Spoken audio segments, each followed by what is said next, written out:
Welcome back to another TBN review. I'm Anthony from the Beta Network, and this is Should You Play Tormented Souls? Okay, ladies and gents, I don't know how I missed this one last year, but Tormented Souls is the perfect palate cleanser we all need after 3 months of stacked AAA releases. Borrowing heavily from the likes of classic Silent Hill and Resident Evil, this title meticulously pulls on those survival horror chords so well, it almost made me forget that Chris literally punched a boulder in Resi 5. However, if you are thinking of picking up Tormented Souls on Nintendo Switch, just know that your experience will be terrible, and buyer's remorse will almost immediately set in after about 5 minutes. But before we jump into the issues on Switch, let's see what this game has to offer. Tormented Souls places you into the leather jacket-clad shoes of a young woman named Caroline. Upon receiving a mysterious letter in the mail about an alleged missing twins case, she soon goes off to investigate the seemingly abandoned Wildberger Hospital in the hopes of finding some answers. But like you'd expect, things go very wrong very fast, as before long, she finds herself fighting for survival against nightmarish-looking creatures, scraping for resources, and teleporting into parallel dimensions. Yep, it gets wild, folks. That all being said, the core mystery surrounding the twins is handled surprisingly well, and will keep players guessing right up till the major reveals. Plus, the horror staple notes and journal entries further immerse the audience with some rather intense descriptions of horribleness that could easily match up with the best of the best in the genre.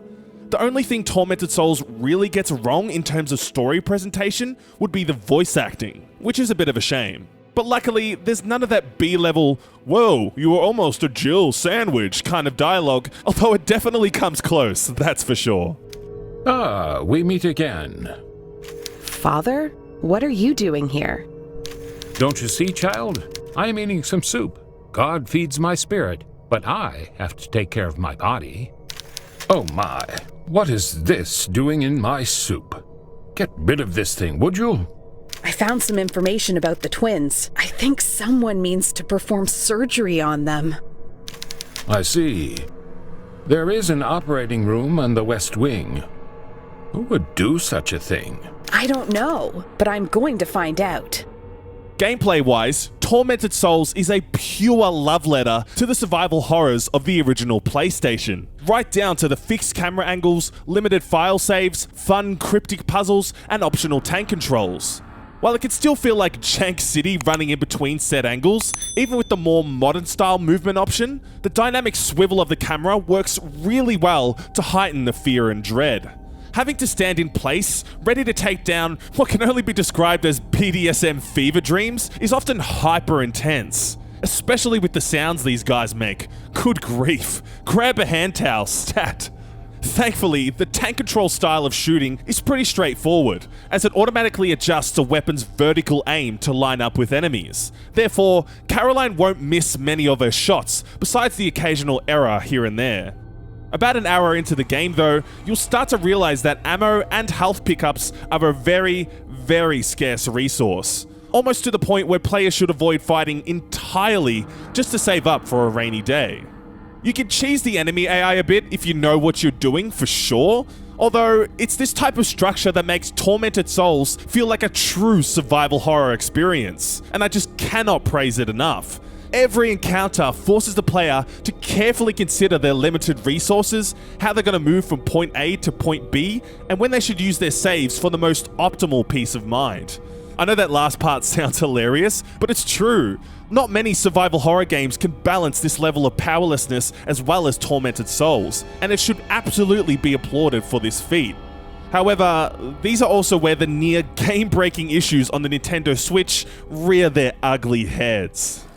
Since the game is mostly confined to tight corridors and hallways, it's already difficult enough as is to avoid enemy slashes and stabs with the tank control-like setup. But once you add in the Switch port's ridiculously dark picture quality, even with the brightness cranked up in-game and on TV, it becomes nigh impossible to see what's ahead of you. One part of the game had me practically running blind like a headless chook, while I somehow narrowly avoided a monster's attack in a panicked frenzy rather than any real skill of my own. Obviously, the whole map isn't like this, although these sections will definitely grind your gears when they appear. Also on the Nintendo Switch are some horrendously slow loading times, around 8 seconds long on average between doors, meaning that players will be staring at a ton of black screens throughout the entire game, and even more so if they get lost. While it does run smoothly enough in terms of performance, expect to get sick of constantly waiting post-haste. Another aspect that isn't too great is the graphics themselves. The gameplay visuals are decent, albeit one cutscene in particular looks like it was lifted straight from the PS1 classics, and not in a good way. What was the QA team doing here? I have no idea. But all things considered, nothing, and I mean nothing, will max out your frustration more than the persistent crashes and softlocks that occur on an almost hourly basis. No joke, it got so bad at one point that I became more afraid of the game freezing up than the actual monsters themselves. Because if I couldn't find a save tape in time, I knew that I'd lose around an hour of progress on each reset.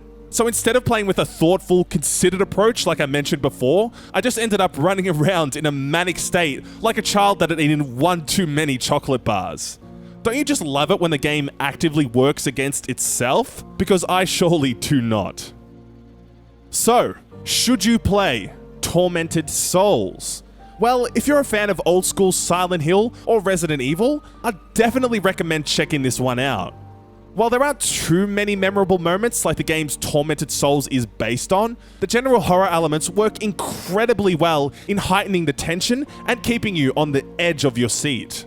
The puzzle segments aren't mere throwaway either, and do serve as a great change of pace from the adrenaline-pumping fear. The story is quite intriguing too, although the voice acting does leave a lot to be desired. Overall, Tormented Souls is an exciting retread into the classic survival horror titles of the 90s and early 2000s that does deserve your attention, just not on the Nintendo Switch. Guys, make sure you're subscribed if you haven't already, as we release videos like this each and every week. And be sure to check out thebetanetwork.net for my full written review on Tormented Souls.